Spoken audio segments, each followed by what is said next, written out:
आज हम मंथ मई की करंट अफेयर डिस्कस करेंगे और ये मई की करंट अफेयर का पार्ट 1 होगा। देखिए मैंने जो करंट अफेयर है, करंट अफेयर को जस्ट 1 मिनट। देखिए करंट अफेयर को मैंने एक तो पार्ट में डिवाइड किया है कि हम पार्ट 1 करेंगे, पार्ट 2 करेंगे और जो भी इम्पोर्टेंट पार्ट 3 भी करेंगे, पार्ट 4 भी करेंगे। अगर मुझको लगता है कि इस मंथ की करंट अफेयर बहुत ज़्यादा इंपॉर्टेंट है तो एक हम वो करेंगे। दूसरे टाइप से मैंने कवर किया है कि आप इसको एमसीक्यू की फॉर्म में भी मतलब एमसीक्यू की फॉर्म में भी हम कवर करेंगे कि किस टाइप के क्वेश्चन, क्या पॉसिबिलिटी बनती है कि किस टाइप के क्वेश्चन पूछे जाएंगे। ये जो पार्ट 1 और पार्ट 2 होंगे इनसे ही मैं एमसीक्यू बनाऊंगा और कुछ एमसीक्यू ऐसे होंगे जो कि एकदम नए होंगे, उनका इन पार्ट से कोई लेना देना। मैं कोशिश करूंगा कि पार्ट 1, पार्ट 2 या पार्ट 3 के अंदर सारी A to Z current affair cover करूं। और ये जो करंट अफेयर होगी ये नेशनल और इंटरनेशनल, डोमेस्टिक करंट अफेयर जो स्टेट स्पेसिफिक होती है उसके लिए मैं अलग से करंट अफेयर लाऊंगा। तो हम आज का अपना लेक्चर स्टार्ट करते हैं। तो आज हम संघीय कॉरपोरेशन ऑर्गेनाइजेशन के बारे में देखेंगे। देखिए इसमें से बहुत ज़्यादा हाई पॉसिबिलिटी है कि इससे एक क्वेश्चन आए। दो देखिए, एक तो G20 और ये संघीय कॉरपोरेशन ऑर्गेनाइजेशन, ये दो ऑर्गेनाइजेशन ऐसे हैं कि जिनसे बहुत ज़्यादा पॉसिबिलिटी है कि आपके एग्जाम में क्वेश्चन पूछा जा सकता है, बहुत ज़्यादा है। और यूपी पीसीएस के अंदर G20 से क्वेश्चन पूछा भी गया है। मैं आपको बताऊंगा कि उन्होंने कहाँ से पूछा है। अब देखिए स्टार्ट करते हैं। तो G20 सॉरी, संघीय कॉरपोरेशन ऑर्गेनाइजेशन के अंदर कौन कौन सी कंट्री आती हैं तो पहले ये जान लेते हैं। देखिए ये हमको पता होना चाहिए क्योंकि एक क्वेश्चन तो यहाँ से बनता है। एक रशिया आता है, दूसरा कजाकिस्तान आता है, फिर उज्बेकिस्तान आ गया, Kyrgyzstan, Tajikistan, Pakistan, India and China. तो कितनी कंट्री होगी? 1 2 3 4 5 6 7 8। एससीओ के अंदर 8 कंट्री आती हैं। अभी ईरान को इंक्लूड करने की बात चली, उसका प्रोसीजर शायद अभी मतलब पूरी तरह से कंप्लीट नहीं हुआ, इसलिए उसकी ऑफिशियल साइट पर, एससीओ की ऑफिशियल साइट पर ईरान का अभी कोई नाम नहीं है। मैं आपको आगे दिखाऊंगा कि मैंने यहाँ से देखिए ये देखिए, ये मैंने एससीओ की ऑफिशियल साइट से ये स्क्रीनशॉट लिया है। तो ले केवल अभी भी यहाँ पर जो 8 कंट्रियाँ हैं उन्हीं के जो हेड हैं वही हैं, ईरान को इंक्लूड नहीं किया गया है। तो जब ईरान हो जाएगा, देखिए आप यहाँ पर एक कन्फ्यूजन वाला क्वेश्चन हो सकता है। तो अगर आपसे पूछा जाए क्वेश्चन कि क्या ईरान मतलब आपसे ऐसी क्वेश्चन पूछा जा सकता है कि जो ईरान है, ईरान ऐसा पूछा क्वेश्चन पूछा जाएगा कि नया मेंबर ईरान का कौन है। उस टाइप से क्वेश्चन पूछा जाएगा, which of the following is the new member of the Iran, जिसको किसको 2023 में ईरान की मेंबरशिप मिली है। तो आप सॉरी, एससीओ की मेंबरशिप मिली है, तो आप आंसर लगा देना ईरान। अब इसके हिस्टोरिकल बैकग्राउंड के बारे में बात करते हैं कि एससीओ का फॉर्मेशन कैसे हुआ। देखिए एससीओ का फॉर्मेशन 1996 के अंदर होता है और उस टाइम इसको बोला जाता है संघई 5 ग्रुप। संघई 5 ग्रुप, इसके अंदर कौन कौन सी कंट्रियाँ थी? देखिए इसके अंदर एक China, Russia, Kazakhstan, Kyrgyzstan and Kazakhstan, ये 5 कंट्रियाँ थी। फिर उसके बाद में क्या होता है? उसके बाद में ये होता है कि 2001 के अंदर उज्बेकिस्तान को और शामिल कर लिया जाता है, तो ये संघई 6 में बदल जाता है ग्रुप। लेकिन फिर इसका जो नाम है, नाम चेंज करते जाता है। देखिए पहले संघई 5 था, 5 से फिर संघई 6 हो गया, तो इन्होंने संघई 6 का नाम बदल कर दिया इसको संघई कॉरपोरेशन ऑर्गेनाइजेशन। फिर उसके बाद में मतलब ये कुछ देखिए, ये जो ग्रुप है actually this group is dominated by the China.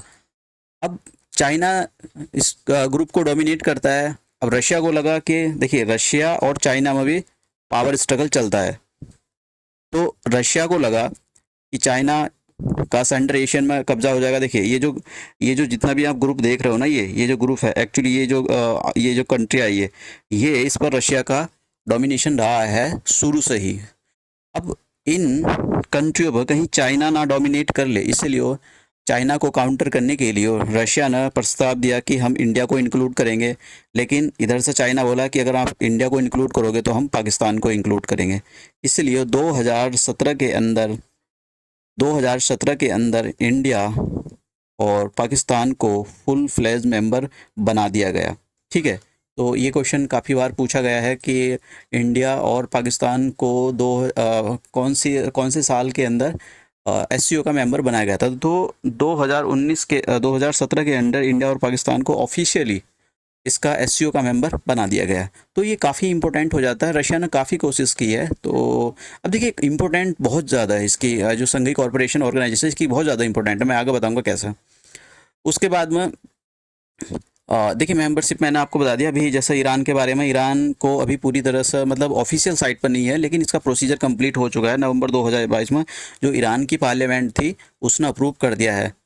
क्योंकि देखिए पार्लियामेंट से अप्रूव होना बहुत ज़रूरी होता है। लेकिन ऑफिशियल साइट पर जो एससीओ की ऑफिशियल साइट है उसकी साइट पर अभी ईरान का जो वहाँ का हेड है उसका कोई फोटो नहीं है। स्ट्रक्चर के बारे में बात करें, एससीओ के दो परमानेंट बॉडीज़ हैं। एक तो इसका सेक्रेटेरिएट जो बीजिंग के अंदर लोकेट करता है, और दूसरा है रैट।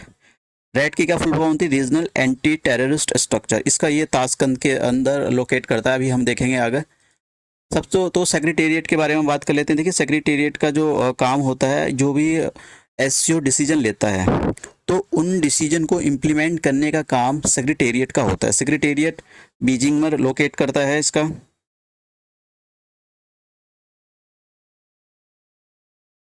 एक सेकेंड, कहाँ चले गए हम? ठीक है। और सेक्रेटेरिएट इसका बीजिंग में लोकेट करता है, मतलब बीजिंग में इसकी लोकेशन है। अब सेक्रेटेरिएट के बारे में बात होगी, लोकेशन के बारे में बात होगी। इसके अंदर कौन बैठेगा? देखिए एससीओ के जो परमानेंट मेंबर होते हैं ये अपना एक मेंबर भेजेंगे यहाँ पर। हर कोई कंट्री, 8 कंट्री हैं तो हर एक कंट्री अपने एक एक मेंबर को यहाँ पर भेजेंगी। उसके बाद में आता है रेड्स। देखिए रेड्स का जो काम क्या है मैं बताता हूँ आपको क्या है। इसका काम क्या है, ये जो जितनी भी कंट्रियाँ हैं, ये देख रहे हो आप, इधर चाइना का बॉर्डर लगा हुआ है, इधर रशिया का बॉर्डर लगा है, ताजिकिस्तान, यहाँ पर अनस्टेबिलिटी रहती है। तो कहीं यहाँ पर एक्सट्रीमिज्म या फिर आतंकवाद ना पनप जाए, तो आतंकवाद ना पनप जाए। और ये जो रीजन है, ये वाला जो रीजन आप जहाँ मेरा पेन घूम रहा है, ये चाइना का जिनजियांग रीजन है। और यहाँ पर उरुगर मुस्लिम रहते हैं। तो कहीं चाइना को डर रहता है कहीं ये जो मुस्लिम है ये अलग देश बनाने की मांग ना करते। तो सेपरेटिज्म को सप्रेस करने के लिए रेड्स को बनाया गया है। और इंडिया के लिए काफ़ी अच्छा ऑर्गेनाइजेशन है, क्योंकि अगर पाकिस्तान के अंदर अनस्टेबिलिटी रहती है या अफगानिस्तान के अंदर अनस्टेबिलिटी रहती है, तो कहीं ना कहीं जम्मू कश्मीर के अंदर अनस्टेबिलिटी आने का बहुत ज़्यादा खतरा बन जाता है। इसलिए इंडिया के लिए ये ऑर्गेनाइजेशन बहुत ज़रूरी है। तो एक तो आपको ये पता होना चाहिए कि रेड्स का जो ऑफिस है वो कहाँ पर है। ये उज्बेकिस्तान के अंदर और तजाकिस्तान के अंदर लोकेट करता है। इसका काम ये है। अब देखिए इसका स्ट्रक्चर बता देता हूँ कि एससीओ का स्ट्रक्चर क्या है। देखिए एससीओ का स्ट्रक्चर सबसे ऊपर होती है इसकी council of the heads of the state. मतलब जैसे कि सबसे ऊपर जो बॉडी होती है वो कौन सी होती है? Council of the heads of the state. दूसरी जो बॉडी होती है उसके जो नीचे बॉडी होती है वो होती है council of the heads of the government. अब सबसे ये जो भी डिसीजन लिए जाएंगे, ये जो काउंसिल ऑफ द हेड्स के डिसीजन होंगे उसको सेक्रेटेरिएट इंप्लीमेंट करता है। ये वाली बॉडी जो उसके जैसे कि मैं आपको बताता हूँ, उसका बजट पास कर दिया तो बजट वगैरह अप्रूव करने के लिए ये body council of the heads of the state की बॉडी काम आती है। और यहाँ पर ये जो council of the heads of the state जो होते हैं ये हर साल मिलते हैं। और जैसे 2023 की जो मेंबरशिप है वो इंडिया के पास है। पहली बार ऐसा हुआ है कि एससीओ की मेंबरशिप इंडिया के पास है, इसलिए ये ऑर्गेनाइजेशन बहुत ज़्यादा इंपॉर्टेंट हो जाता है। अब इंडिया कौन से नंबर की, देखिए मैं आपको यहाँ पर और थोड़ी सी कुछ इंफॉर्मेशन पहले, हाँ, ये बताना चाहता हूँ कि जो इंडिया की सिटी है बनारस सिटी, इसको कल्चरल और टूरिज्म सिटी के नाम से अनाउंस किया गया था। मतलब कि इंडिया की मतलब एक्चुअली कल्चर बढ़ाने के लिए ये सब किया जा रहा है कि इंडिया के अंदर जो है टूरिज्म सेक्टर बढ़े। और जैसे बनारस को एक एग्जांपल के तौर पर पेश किया गया है यहाँ पर। तो आपसे क्वेश्चन पूछा जा सकता है कि भाई ये बताइए कि जो एससीओ है, एससीओ की जो टूरिज्म एंड कल्चरल कैपिटल किसको घोषित किया गया है या अनाउंस किया गया है? ये काफ़ी इंपॉर्टेंट है। अब यहाँ पर एससीओ की थीम के बारे में बात कर लेते हैं। देखिए ये जो है, ये वाली जो थीम आप देख रहे हो नीचे, ये एससीओ की थीम है। अब एससीओ की थीम ये प्राइम मिनिस्टर नरेंद्र मोदी जी ने बनाई गई थीम है। ये 2018 उन्होंने अपने लेक्चर में एक में बोला था इस थीम के बारे में। सिक्योर थीम है ये, सिक्योर। तो आपसे पूछा जा सकता है, फुल फॉर्म भी पूछा जा सकता है कि भाई यहाँ पर ये जो एस लिखा हुआ है इसकी क्या फुल फॉर्म होती है? Security for the citizens. E की क्या फुल फॉर्म होती है, इकोनॉमिक डेवलपमेंट होना चाहिए। सी की क्या फुल फॉर्म होगी यहाँ पर, कनेक्टिविटी। फिर उसके बाद में यू की क्या फुल फॉर्म होगी, यूनिटी होनी चाहिए, पूरे रीजन के अंदर यूनिटी होना जरूरी है। फिर आर की क्या फुल फॉर्म हो जाएगी, देखिए आर का मतलब होता है रेस्पेक्ट करना, किसका रेस्पेक्ट करना, सॉवरेनिटी की रेस्पेक्ट करना और टेरिटोरियल इंटीग्रिटी की। इसका मतलब हो गया इधर ये इंडिया है और इधर चाइना है, तो चाइना कहीं इंडिया में घुसपैठ ना कर दे। तो ये इसलिए बोलते हैं कि respect for the sovereignty and the territorial integrity.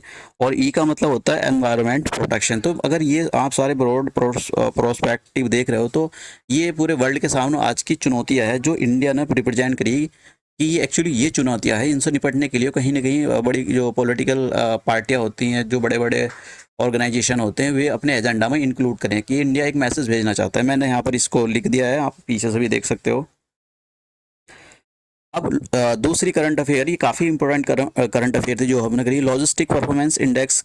ये लॉजिस्टिक परफॉर्मेंस इंडेक्स कौन रिलीज करता है, ये जो वर्ल्ड बैंक के द्वारा रिलीज किया जाता है। अब यहाँ पर इंडिया की कितनी रैंक है ये बहुत ज़रूरी है। देखिए इंडिया की जो रैंक थी 2023 के अंदर 38 रैंक थी। ये बहुत ज़्यादा इंपॉर्टेंट, सीधा क्वेश्चन आपसे डायरेक्ट क्वेश्चन पूछा जाएगा कि लॉजिस्टिक परफॉर्मेंस इंडेक्स 2022 में इंडिया की रैंक कितनी थी, तो आपका आंसर होना चाहिए 38। और कुछ याद रहे। और हाँ, दूसरा क्वेश्चन ये कि इस लॉजिस्टिक परफॉर्मेंस इंडेक्स को कौन जारी करता है, तो आपका आंसर होना चाहिए वर्ल्ड बैंक। दूसरा आता है लीड्स। देखिए लीड्स क्या है, ministry of the commerce and industry. जैसे पूरे वर्ल्ड के अंदर मैंने आपको बताया कि ये वर्ल्ड बैंक जो है लॉजिस्टिक परफॉर्मेंस इंडेक्स जारी करता है। इसका लॉजिस्टिक का मतलब होता है कि भाई अगर एक स्टेट से एक देश से दूसरी देश में अगर सामान जाता है तो कितना खर्चा बैठ जाता है, तो ये कॉस्ट कम से कम हो, इसलिए ये इंडेक्स जारी किया जाता है। इंडिया के अंदर लीड्स जारी किया जाता है कि इंडिया के जो स्टेट है, यहाँ पर यूनियन टेरिटरी है, एक टेरिटरी से दूसरी टेरिटरी में, एक स्टेट से दूसरे स्टेट तक सामान भेजने में कितना कॉस्ट आ जाता है। तो इन कॉस्ट को कहीं ना कहीं कम करने के लिए कि भाई एक कंपटीशन बना रहा है, तो मिनिस्ट्री ऑफ कॉमर्स ने ये इंडेक्स जारी किया है। सबसे पहला इंडेक्स 2008 में इसको 18 में जारी किया गया था, तो वहाँ पर उस टाइम पर इनको रैंक दी जाती थी, लेकिन अब रैंक ना देख कर इनको ऐसा दिया जाता है कि ये स्टेट अचीवर है, ये फास्ट मूवर्स है और ये एस्पायर्स है। तो ऐसे स्टेट जिन्होंने अपना गोल 90% से ज़्यादा कर लिया है, 90% से ज़्यादा कर लिया है, तो उनको बोला जाएगा कि ये जो है अचीवर। देखिए हिमाचल प्रदेश का नाम है, उत्तर प्रदेश का नाम है, उत्तराखंड का नाम है यहाँ पर, लेकिन यहाँ पर बिहार का कहीं नाम नहीं है। और दिल्ली हो गया, ये सारी स्टेट कैसी स्टेट है, ये अचीवर स्टेट है। दूसरा है हमारे फास्ट मूवर स्टेट, मतलब जो जिन्होंने 80 से 90% के बीच में काम किया है। और तीसरे हैं स्पायर, मतलब जिन्होंने 80% से जिन्होंने लॉजिस्टिक की कॉस्ट को कम करने की ओर काम कर रहे हैं। ग्लोबल इनोवेशन इंडेक्स कौन जारी करता है, सबसे पहले तो यही सवाल आता है। देखिए वर्ल्ड इंटेलेक्चुअल प्रॉपर्टी ऑर्गेनाइजेशन इसको जारी करता है, एक तो आपको ये पता होना चाहिए, एनुअली ये जारी किया जाता है। इस बार का जो इंडेक्स जारी किया गया था, इसमें इंडिया की रैंक 40 थी, तो काफ़ी अच्छी रैंक थी इंडिया की, ये आपको पता होना चाहिए। ठीक है, ये बहुत इंपॉर्टेंट रैंक है ये वाली। बाकी नीचे ये क्या लिखा हुआ है ये आपके लिए इतना इंपॉर्टेंट नहीं है, बस ये जो मैं बता रहा हूँ इसके बारे में देख लेते हैं। बीपो के बारे में, वर्ल्ड इंटेलेक्चुअल प्रॉपर्टी ऑर्गेनाइजेशन के बारे में देखिए, यूएन की स्पेशल एजेंसी है ये, और इसका जो हेडक्वार्टर स्विट्जरलैंड के अंदर। बस ये याद हो गया, तो और एक याद कर लो कि ये इसके 193 मेंबर है, बस दिस इज द बस इतना मोर देन सफिशेंट। अब ये नेक्स्ट है Mahatma Gandhi national rural employment. ये एक एक्ट के अंदर बनाया गया था, मनरेगा किस एक्ट के अंदर बनाया गया था, देखिए मनरेगा एक्ट के अंदर बनाया गया था। इस एक्ट को 2005 में पास किया गया और 2006 से ये लागू हो गया था, ऑफिशियली लॉन्च। आपको पता होना चाहिए कब से ये कब बना था, ये लॉन्च वाली डेट पता नहीं होनी चाहिए। अब इसके अंदर एक लीगल प्रोविजन है। देखिए लीगल प्रोविजन का मतलब, देखिए दो टाइप के प्रोविजन, एक तो कॉन्स्टिट्यूशनल मतलब फंडामेंटल प्रोविजन, और एक होती है लीगल। तो फंडामेंटल में अगर आपके जो राइट्स हैं वो नहीं मिल रहे, तो आप सुप्रीम कोर्ट का दरवाज़ा खटखटा सकते हो, लेकिन लीगल प्रोविजन के अंदर आप सुप्रीम कोर्ट का दरवाज़ा नहीं खटखटा सकते हो। अब ये जो इसके अंदर लीगल प्रोविजन ये है कि आपको 100 दिन का काम दिया जाएगा, एक साल के अंदर, एक 1 फाइनेंशियल ईयर के अंदर। और कोई भी एडल्ट मेंबर, मतलब जो कोई एडल्ट मेंबर और रूरल एरिया से बिलोंग करता हो और वो कैसा हो, अनस्किल्ड हो, तो उसको आपको मिनिमम बेस कितना चल रहा है उसके अकॉर्डिंग आपको पैसे दिए जाएंगे। इसको जो मनरेगा एक्ट है, ये कौन इंप्लीमेंट कर रहा है, ministry of the rural development, क्योंकि इसको रूरल एरिया में ही डेवलप किया जाता है। इसके अंदर एक क्लॉज है, ये याद रखना, सोशल ऑडिट। और यूपीएससी के लिए क्वेश्चन है वैसे, एक्चुअली हो सकता है कि स्टेट पीसीएस भी पूछ ले। तो सोशल ऑडिट के अंदर इसका जो एक्ट है, मनरेगा एक्ट, इसके अंदर एक सेक्शन 17 है। इस सेक्शन के अंदर सोशल ऑडिट के बारे में बात करिए। सोशल ऑडिटिंग क्या होता है मैं बता देता हूँ। जैसे मान लो कोई पंचायत है ये, और इस पंचायत के अंदर मान लो कि लेट से 10 लाख रुपए आए हुए हैं, और इस 10 लाख में कुछ नाले बनने हैं, यहाँ पर लाइट बननी है, और पंचायत के मतलब कोई धर्मशाला बननी है, ऐसे ऐसे काम होने हैं। लेकिन हुआ यूं कि इसमें से केवल 4 लाख ही लगे, बाकी 6 लाख बीच के लोग खा गए। कौन खा गया? प्रधान खा गया, सेक्रेटरी खा गया, दुनिया भर के लोग खा गए इसको। लेकिन जब एक गवर्नमेंट की साइड से कोई ऑफिसर यहाँ इस गांव में भेजा जाएगा, इस पंचायत में भेजा जाएगा कि भाई ये पूछ खाओ क्या इस गांव में 10 लाख रुपए लगे या नहीं लगे, तो लोग कहेंगे नहीं साहब 10 लाख रुपए तो लगे ही नहीं है, यहाँ पर तो केवल 4 लाख लगे। तो फिर इन ऑफिशियल से क्वेश्चन पूछे जाएंगे कि आपने 6 लाख कहाँ डाले, तो फिर इनके ऊपर करप्शन का डंडा चलेगा। तो इसलिए ये सोशल ऑडिटिंग का मतलब ये होता है, लोगों से पूछताछ की जाती है। आपको एक और क्वेश्चन पता होना चाहिए, ये जो पहले इसका जब ये एक्ट बना था, national rural employment guarantee act, इसका नाम ये था, मनरेगा नहीं था। फिर उसको 2009 में इसका नाम चेंज करके कर दिया गया ये मनरेगा। तो ये पता होना चाहिए कि भाई कब नाम इसका चेंज किया गया था। ये भी पूछ सकते हैं, ऐसे टुच्ची क्वेश्चन भी पूछ लेते हैं। ह्यूमन डेवलपमेंट रिपोर्ट जो ये एक यूएन का ऑर्गेनाइजेशन है, ये जारी करता है देखिए सॉरी नेशनल डेवलपमेंट प्रोग्राम जारी करता है। अब यहाँ पर जो इंडिया की रैंकिंग थी ये आपको पता होनी चाहिए, इंडिया की रैंकिंग 132 थी, ये याद रहना चाहिए। पिछले साल से थोड़ी गिर गई, 2020 के अंदर ये 130 थी। तो इस बार का ही पता हो, लास्ट ईयर का कोई मतलब नहीं है। ये क्या काम करते हैं, ये कुछ क्वेश्चन पूछेंगे, इनकी 3 चीज़ें होती हैं। एक तो ये आपसे क्वेश्चन पूछेंगे कि आपकी जो लाइफ एक्सपेक्टेंसी कितनी है, ठीक है, और आपसे पूछेंगे कि भाई आप ये बताओ स्कूल जाते हो नहीं जाते हो, तो इस टाइप के क्वेश्चन। और फिर पूछेंगे कि आपका जो स्टैंडर्ड ऑफ लिविंग है वो कैसा है, मतलब सिंपल सी बात है, ज़्यादा पैसे होंगे तो अच्छा स्टैंडर्ड ऑफ लिविंग होगा।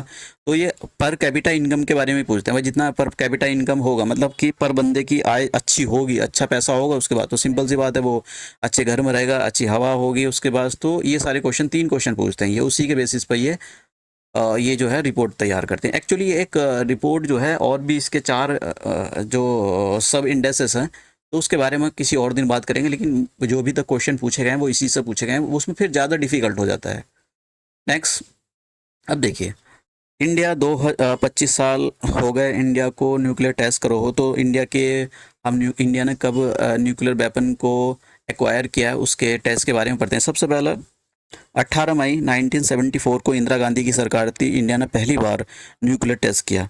इस टेस्ट का नाम था ऑपरेशन बुद्धा या ऑपरेशन हैप्पी कृष्णा। ये राजस्थान के अंदर एक जगह है पोखरन, तो ये पहली बार किया गया था, इसलिए उसको पोखरन 1 बोला जाता है। फिर उसके बाद में दूसरा टेस्ट होता है, तो याद रखना किस सरकार के अंडर हुआ था और कब हुआ था, ये डेट आपको पता होनी चाहिए। इसका ऑपरेशन का नाम क्या था, ये काफ़ी इंपॉर्टेंट क्वेश्चन पूछे गए, मैं ऐसी मजाक नहीं कर रहा हूँ। दूसरा जो हुआ था अटल बिहारी वाजपेयी की सरकार के अंदर हुआ था, इसका नाम ऑपरेशन शक्ति था। ये दूसरी बार किया गया था पोखरन में, राजस्थान के अंदर एक जगह है, दूसरी बार वहाँ पर किया गया था, इसलिए पोखरन सेकंड बोला जाता है। यहाँ पर 5 बम फोड़े गए थे। एक बम था एक जिसमें से दो बम थे वो फ्यूज़न वाले थे, बाकी जो 3 बम थे, एक बम फ्यूज़न वाला था, और जो 2 बम थे, बाकी जो 4 बम बचे वो कैसे थे, वो थे हमारे फ्यूज़न वाले बम। अब मैं आपको ज़रा थोड़ा सा इसके बारे में बता देता हूँ, फ्यूजन और फ्यूजन। पहले थोड़ा सा ये और समझ लो कि ये जो ब्लास्ट किए गए थे, मतलब ये जो इंडिया ने न्यूक्लियर वेपन अक्वायर किए थे, ये इसका जो पहला वाला टेस्ट हुआ था 11 मई, देखिए 1998, 11 मई 1998 को पहला टेस्ट हुआ। फिर उसके बाद में 13 मई 1998 को दूसरा टेस्ट हुआ। पहले टेस्ट के अंदर 3 बॉम्ब फ्यूज़ किए गए, एक तो फ्यूज़न वाला बॉम्ब था, दूसरा फ्यूजन वाला, भी मैं बताऊंगा क्या क्या होते हैं ये। फिर 13 मई को दूसरा 2 बम और फोड़े गए, दोनों के दोनों कैसे थे, ये फ्यूजन बॉम्ब थे। प्राइम मिनिस्टर अटल बिहारी वाजपेयी की उस टाइम सरकार थी, तो फिर एक प्रेस कॉन्फ्रेंस की गई और ये बोला गया कि इंडिया जो है न्यूक्लियर वेपन से लेस एक कंट्री है। देखिए न्यूक्लियर फ्यूजन का मतलब होता है कि एक बड़े से एटम का छोटे छोटे एटम में टूट जाना, दैट इज द फ्यूजन। जैसे जब भी न्यूक्लियर रिएक्शन होती है तो उसके अंदर यू 235 का यूज़ किया जाता है। अब ये टूट को U36 के अंदर कन्वर्ट हो जाएगा जब इस पर एक न्यूट्रॉन की बमबारी की जाती है, न्यूट्रॉन से फायर किया जाता है, तो ये ब्रेक होएगा, ब्रेक होकर ये U36 में ब्रेक हो जाए, सब छोटे छोटे पार्टिकल्स में डिवाइड हो जाएगा। उसके बाद में ये U36 पर भी न्यूट्रॉन की बमबारी होती है और ये फिर छोटे छोटे क्रिप्टॉन और बोरॉन में Ba की फॉर्म में टूट जाता है। ये जरूरी है नहीं ये पता ना हो, मतलब ये ज़रूरी नहीं कि आपको ये पता हो, बस ये पता होना चाहिए न्यूक्लियर फिजन। तो न्यूक्लियर फिजन में क्या होता है, एक बड़ा एटम छोटे छोटे एटम में डिवाइड हो जाता है। नेक्स्ट करंट अफेयर, सॉरी, दूसरा है न्यूक्लियर फ्यूजन। न्यूक्लियर फ्यूजन के अंदर उल्टा है, इसके अंदर छोटे छोटे एलिमेंट मिला के तो बड़े बड़े एलिमेंट बनाए जाते हैं। जैसे यहाँ पर एक हाइड्रोजन ये रहा, एक हाइड्रोजन ये रहा, इसको मिलाकर एक हमारे पास जो इनको जो मिलाया गया है, तो मिलाने से जो एनर्जी निकलती है उसको न्यूक्लियर फ्यूजन बोला जाता है। और जो नया एलिमेंट बना वो ये, इसको हीलियम बोला जाता है। ये रिएक्शन बहुत ही ज़्यादा मतलब जो सिचुएशन होती है उन सिचुएशन में कराई जाती है। जैसा सन हो गया, सन के अंदर हाई टेम्परेचर है, हाई प्रेशर है, तो ये सन की कोर के अंदर ये रिएक्शन चल रही है।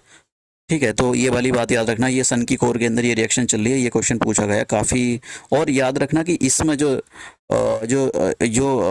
एनर्जी रिलीज होती है वो काफ़ी ज़्यादा होती है। न्यूक्लियर फ्यूज़न के अंदर से निकली जो एनर्जी होती है, न्यूक्लियर फिजन से कहीं ज़्यादा एनर्जी होती है इसके अंदर।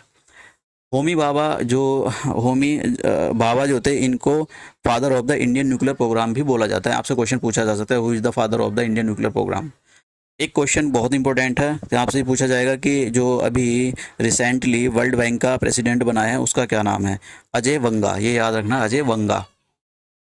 नेक्स्ट क्वेश्चन, कंपटीशन कमीशन क्यों इंपॉर्टेंट है। कंपटीशन कमीशन इसलिए इंपॉर्टेंट है क्योंकि अभी कंपटीशन कमीशन 2002 के अंदर एक अमेंडमेंट किया गया है, इसलिए ये इंपॉर्टेंट है। देखिए, कंपटीशन कमीशन एक्ट एक स्टैट्यूटरी बॉडी है। स्टैट्यूटरी बॉडी का मतलब होता है ये एक्ट के अंडर बनाया गया है। इसका काम होता है कि इंडिया के अंदर जो मतलब जो कंपनियां हैं वो अनफेयर प्रैक्टिस ना करो। जिससे क्या हो जाएगा, देखिए मान लो कोई कंपनी है, फ्लिपकार्ट है, फ्लिपकार्ट ने डीप डिस्काउंट दे दिया इतना, मान लो कि सपोज करो लैपटॉप है 50,000 का, अब उसने डीप डिस्काउंट देखकर दे दिया इसको 10,000 का, तो देखिए सब सारे फ्लिपकार्ट से ही खरीदेंगे। और दूसरे जो बाहर के रिटेलर होते हैं इनसे कोई खरीदेगा ही ना। तो सिंपल सी बात है, बाहर के रिटेलर का जो धंधा बंद हो जाएगा, और जब उनका बाहर का धंधा बंद हो जाएगा तो वो क्या काम करेंगे, फ्लिपकार्ट से ही खरीदेंगे। फिर उसके बाद में फ्लिपकार्ट क्या काम करेगा, फिर पूरा मोनोपोली स्टैब्लिश कर लेगा, बाहर की जितनी भी दुकानें वो सब बंद हो जाएंगी, और फिर यही लैपटॉप जो 50,000 का उसको 1-1 लाख का बेचेगा। तो इससे क्या होगा, अल्टीमेटली जो कस्टमर को ही नुकसान होता है। तो हेल्दी कॉम्पिटिशन ठीक होता है। अब आता है कॉन्स्टिट्यूशन। देखिए, दिल्ली के अंदर जो गंद मची हुई है, एक तो किस टाइप की, एक तो फ्लड आ गया दिल्ली के अंदर, और यहाँ की जो एडमिनिस्ट्रेटिव सिस्टम है उसके अंदर जो गंद मची हुई है, उसके अंदर जो खीर फैलाई हुई है, उसके बारे में है ये। देखिए, जो दिल्ली है, दिल्ली यूनियन टेरिटरी, दिल्ली के अंदर लेजिस्लेटिव असेंबली है,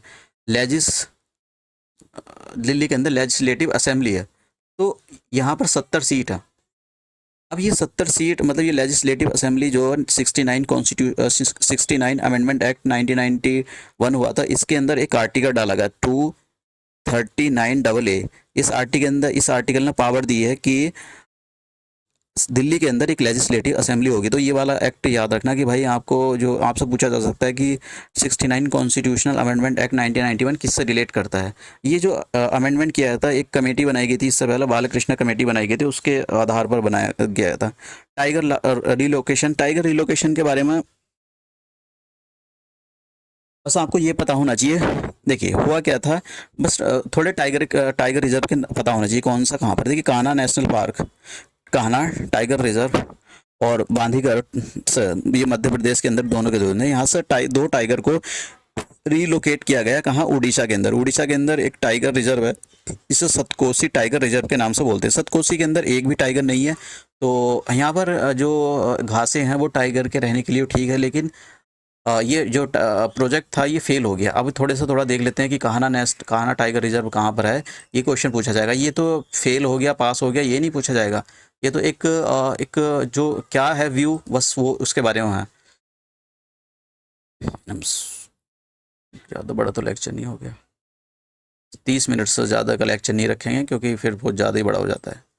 उसके बाद में देखिए, सतकोसी टाइगर रिजर्व कहाँ पर है। सतकोसी टाइगर रिजर्व जो है ये उड़ीसा के अंदर, ठीक है, और ये सेकंड लार्जेस्ट रिजर्व है, टाइगर रिजर्व है। सबसे बड़ा जो है सिमलीपाल टाइगर रिजर्व है, और ये कहाँ पर है, ये है उड़ीसा के अंदर। तो ये याद रखना। कान्हा नेशनल पार्क जो है ये मध्य प्रदेश के अंदर है, और बांधवगढ़ नेशनल पार्क ये कहाँ पर है, ये है मध्य प्रदेश। ये दोनों मध्य प्रदेश के अंदर है, बस याद रखना। एक बात याद रख सकते हो, जो नेशनल टाइगर कंजर्वेशन अथॉरिटी है, इसको वाइल्ड लाइफ प्रोटेक्शन एक्ट 1972 के अंदर, देखिए ये आपको पता होना चाहिए। आपसे ऐसे इधर तो पूछा जाएगा बॉडी का नाम, नेशनल टाइगर कंजर्वेशन अथॉरिटी, इधर एक्ट दे दिया जाएगा और 2-3 ऐसे ऑप्शन दे दिए जाएंगे और बोला जाएगा which of the following is true, कौन सा मैच सही हो रहा है। तो ये वाला पता होना चाहिए। और कभी कभी ऐसा कंजर्वेशन एक्ट कब आया था, वाटर एक्ट आया था और पॉल्यूशन एक्ट कब आया था ये, और ये वाइल्ड लाइफ प्रोटेक्शन एक्ट कब आया था, ऐसा सीक्वेंस लगाने के लिए आपको दे दिया जाता है, तो इसलिए पता होना चाहिए। दूसरा दूसरी जो करंट अफेयर है, देखिए ये जो है मैं आपको यहाँ पर बता देता हूँ आज का, हम इसको नेक्स्ट लेक्चर में डिस्कस करेंगे क्योंकि लेक्चर काफ़ी बड़ा हो जाएगा। ये what is the sun hello, ये नेक्स्ट लेक्चर में हम कवर करेंगे। तो मैं यहाँ पर नेक्स्ट लेक्चर लिख देता हूँ, नेक्स्ट लेक्चर क्योंकि फिर लेक्चर ज़्यादा बड़ा हो जाएगा। तो नेक्स्ट लेक्चर के अंदर ये नेक्स्ट करंट अफेयर कवर करेंगे। मैं आज का लेक्चर यहीं समाप्त करता हूँ। Thank you.